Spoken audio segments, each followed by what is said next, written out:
Hey everyone, it's Haley, and today I'm going to be doing the rapid fire book tag. So I'm sorry if I'm really monotone and seem really unhappy in this video. It's just because I am not feeling very well at all today. Like, it's not even anything that I feel like I can take medication for, because it's not quite a cold, it's not quite the flu. Like, I just feel like crap in all possible ways. So I am just kind of powering through it because I put out videos every Tuesday and Thursday, and I haven't missed a day in so long. Like, I don't even remember the last time I missed a day, and I didn't want to break the streak now, so I'm just kind of putting up with it and doing a quick video.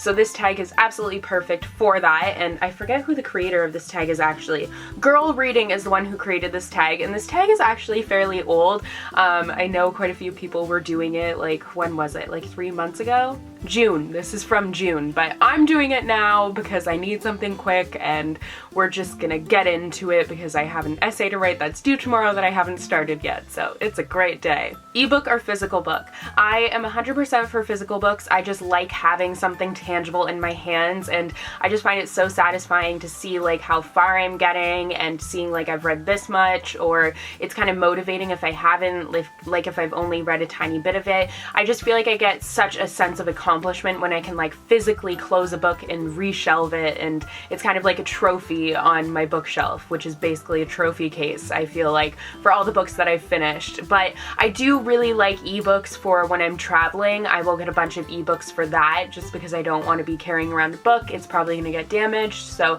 I do really enjoy ebooks for that purpose, but for me, I just really like physical books. Paperback or hardback? I actually really like paperback for reading. If it's a floppy paperback and it stays open, then it is absolutely perfect, but I do like hardcover for shelving purposes. I don't know, it kind of depends on the book, and I kind of like having an even mix of hardcover and paperback, but I do have more hardcover because I will get books when they first come out, and I'm talking way too much for these questions, so I'm kind of defeating the purpose of the tag, but whatever, I just have lots to say. Online or in-store book shopping? I'm kind of biased because I work at a bookstore, but I say in-store book shopping. I just find that it's an experience that you can't get online, and it just makes it worth, like, even if the price is a little bit different, it makes it worth spending that extra little bit because you do get to like browse books that you would maybe miss online because only certain ones are featured. So if you don't have a specific book that you're looking for, then you might, like, you'll miss other books. I lost my train of thought. Oh, I feel so sick. But what I was kind of trying to say, which is really hard for me to explain right now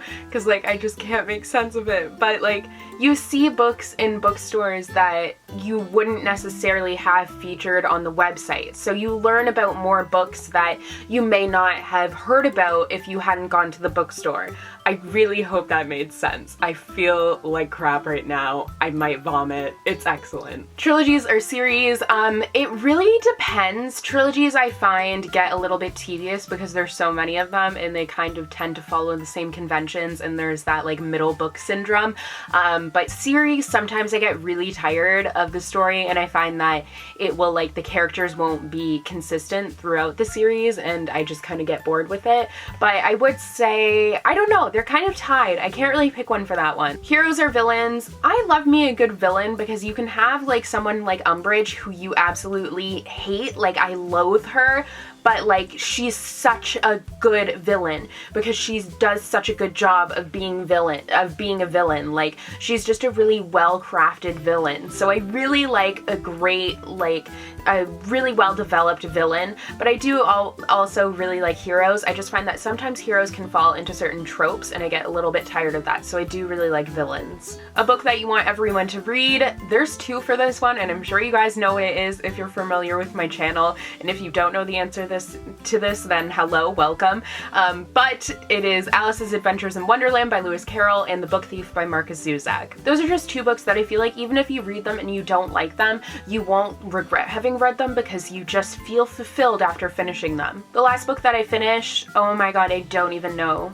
I feel like my brain is not working right now. What is the last book that I finished? Labyrinth Lost by Zoraida Cordova. I can never say that name, and I'm looking at the book right now, which is why I'm looking down there. But it was Labyrinth Lost, and it was okay. The last book that I bought, I don't even remember. Oh, yes I do. It was an edition of Alice's Adventures in Wonderland that is illustrated by Peter Weavers. It is so nice, and it will be featured in my book haul next Tuesday. So a week from today, that will be going up. The weirdest thing that I've used as a bookmark is my cat's tail. If I'm like getting up and he's there and he puts his tail in the book, then I'm like, okay, just gonna use that for a second, and then like I come back 2 seconds later. I don't make him stay there forever, but he likes to help me out. Used books, yes or no? Absolute yes. I am all for used books. One, they're cheaper, so that's always great. And two, you get something that someone spent hours reading. Like they took time out of their day to read it, and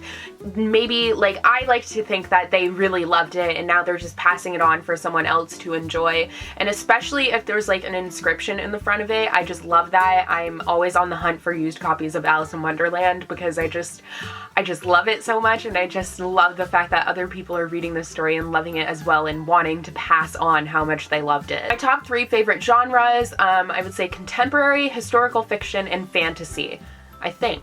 I don't know, I did that really quickly, but yeah, I would say those are my top 3. And that's without considering young adult as a genre, because I think it's more of an age group. It's not really a genre. Borrow or buy, I like buying. I just, like I said, my bookshelf is like a trophy case, and I like to like put the books on there when I'm finished them so then I can see how many I have read and just feel very accomplished. Characters or plot, that's a really hard question for me because I like a character-driven story, but I really like a plot-driven story as well. But I do like kind of getting absorbed in the world of characters and learning more about who they are, so I guess characters. Long or short books? I like short books. I know a lot of people like long books, but I'll get really frustrated because they take me a really long time to read and I'll just get kind of bored with it a lot of times, so I like short books.